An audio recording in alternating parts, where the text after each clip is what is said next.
नमस्कार मित्रांनो, सुस्वागतम. तू हे रे माझा मितवा या मालिकेच्या पुढच्या भागामध्ये आकाश मात्र आता नम्रताला काहीतरी सरप्राईज देतो आणि नम्रताला म्हणतो की माझं तुझ्यावर प्रेम आहे, आय लव्ह यू. आता नम्रता मात्र तो जे काही गिफ्ट आहे तर ते स्वीकारत असते आणि तेवढ्यात मात्र आता ईश्वरी त्यांच्या मागून येते आणि ईश्वरी त्यांच्या मागून आल्यानंतर मात्र म्हणते की ताई. तेव्हा आता आकाश आणि नम्रता दोघंही ईश्वरीकडे बघत असतात. त्यानंतर आता इकडे वल्लरीही म्हणते की आता काही झाले तरी आता त्या नम्रताला मी माझ्या घरची सून कधीही होऊन देणार नाही, म्हणून घाईने ती आता नम्रताकडे जायला निघते आणि आता रिक्षाला आवाज देत असते आणि तेवढ्याच समोर मात्र नम्रता आणि सुप्रिया ह्या भाजी घेत असतात.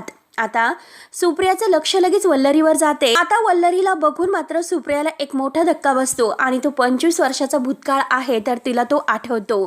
त्यानंतर मात्र आता इकडे वल्लरीने काही सुप्रियाला बघितलेलंच नसतं आणि आता सुप्रिया लगेच आता राजश्रीक्यांच्या घरामध्ये येणार आहे.